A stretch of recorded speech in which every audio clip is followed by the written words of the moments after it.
வணக்கம் நண்பர்களே, நான் உங்கள் ரயில்வே நண்பன் சிவா.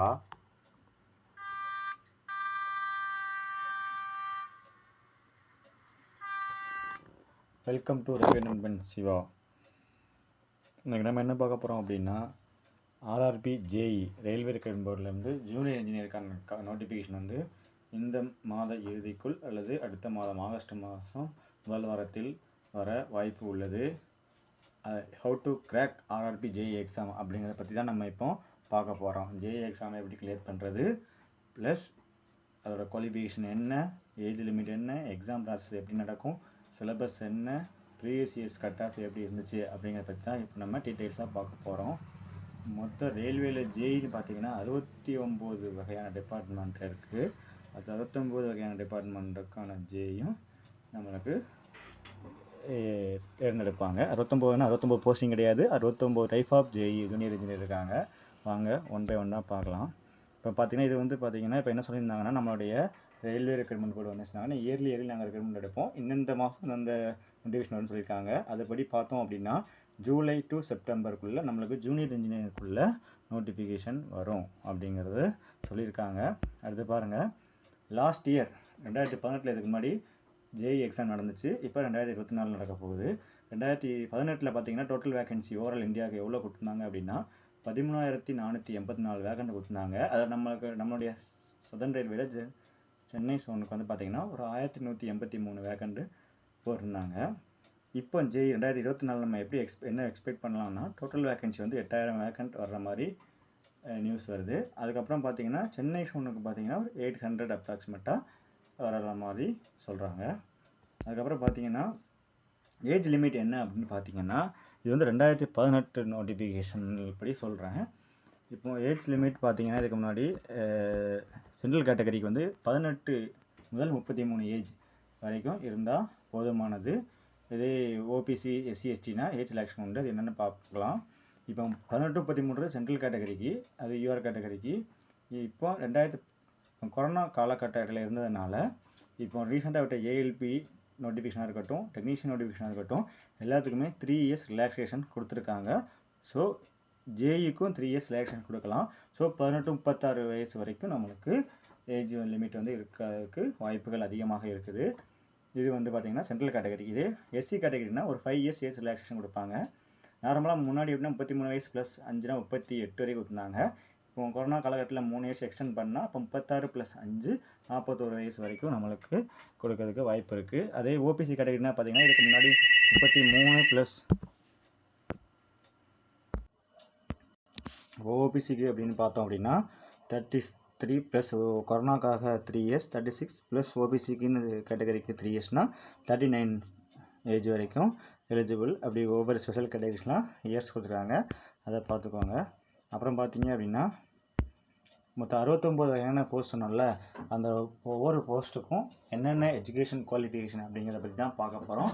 அதுலேயும் பார்த்தீங்கன்னா அதோட ஹை ஸ்டாண்டர்ட், நம்மளுடைய மெடிக்கல் ஸ்டாண்டர்ட் கொடுப்பாங்க. ஜேஇயை பொறுத்தீங்கன்னா ஃபிசிக்கல் எக்ஸாமினேஷன் கிடையாது, ஒன்லி வந்து மெடிக்கல் எக்ஸாமினேஷன் தான். இப்போ குரூப் டி பார்த்தீங்கன்னா ரன்னிங், வெயிட் லிஃப்டிங் எல்லாம் உண்டு. ஆனால் என்டிபிசி ப்ளஸ் நம்ம ஜேஇ ஏஎல்பிக்கெல்லாம் ஃபிசிக்கல் எக்ஸாமினேஷன் கிடையாது, ஒன்லி மெடிக்கல் எக்ஸாமினேஷன் தான். இப்போ பார்த்தீங்கன்னா இந்த junior engineer bridge, junior engineer civil design drawing estimation, junior engineer P Way civil, இந்த மாதிரி சிவில் ரிலேட்டடாக உள்ள ஒரு 13 வகையான posting. First 13 category number first 1 to 13 வரைக்கும் உள்ளது பார்த்தீங்கன்னா 3 years diploma in civil engineering அல்லது பிஎஸ்சி இன் சிவில் இன்ஜினியரிங் படிச்சிருந்தால் போதும். இல்லைன்னா காம்பினேஷன் ஆஃப் அந்த மேலே உள்ள சிவில் இன்ஜினியரிங் காம்பினேஷனில் நீங்கள் ஒரு டிகிரி முடிச்சிருந்தால் போதுமானது. அதுக்கப்புறம் பார்த்தீங்க அப்படின்னா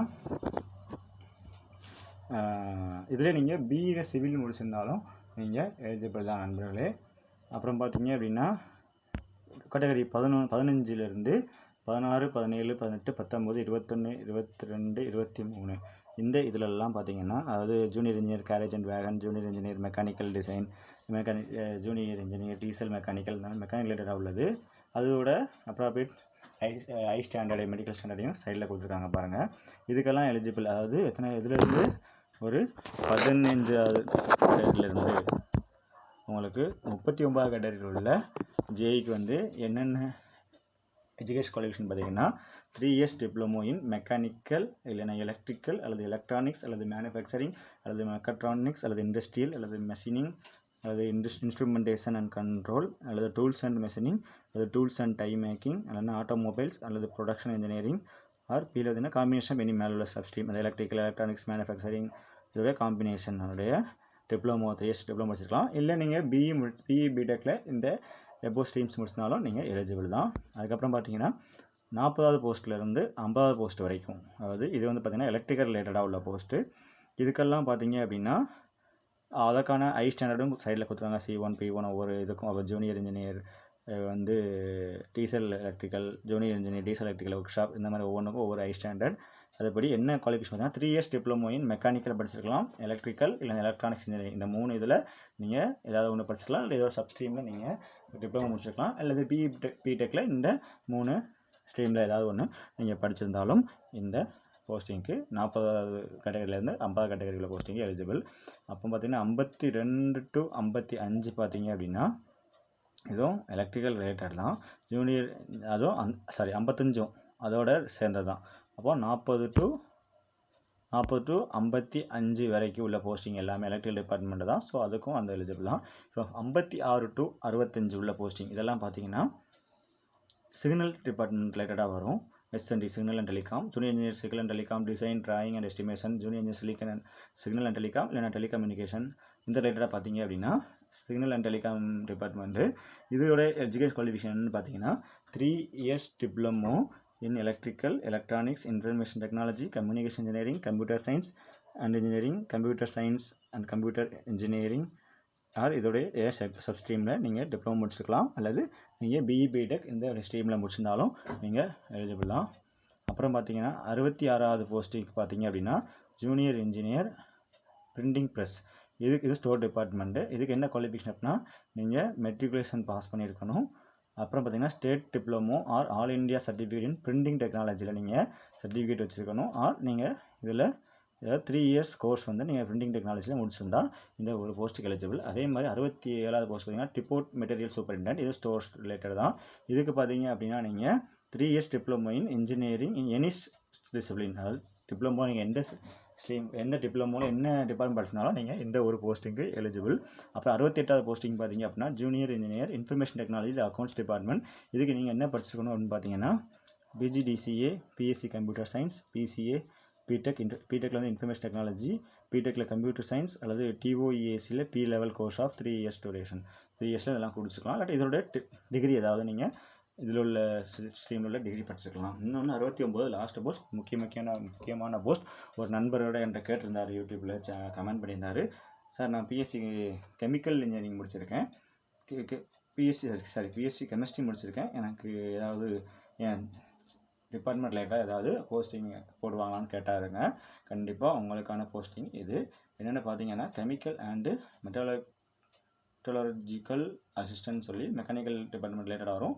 இதுக்கு யார் எலிஜிபிள்னா bachelor's degree in science with physics and chemistry with minimum 45% of recognition. நீங்கள் வந்து பிசிக்ஸு இல்லைன்னா கெமிஸ்ட்ரி முடிச்சிருந்தா நீங்கள் மட்டும்தான் இந்த போஸ்ட்டுக்கு எலிஜிபிள். ஸோ 69வது போஸ்ட்டுங்கிறது உங்களுக்கான போஸ்ட் நண்பர்களே. பார்த்தீங்கன்னா நம்ம கொடுத்துருவாங்க பாருங்கள், higher qualification such as BTech PE are also acceptable in lieu of 3 years diploma in engineering இந்த சேம் டிசிப்ளினே கொடுத்துட்டாங்க கீழே நோட்டிஃபிகேஷன் கீழே.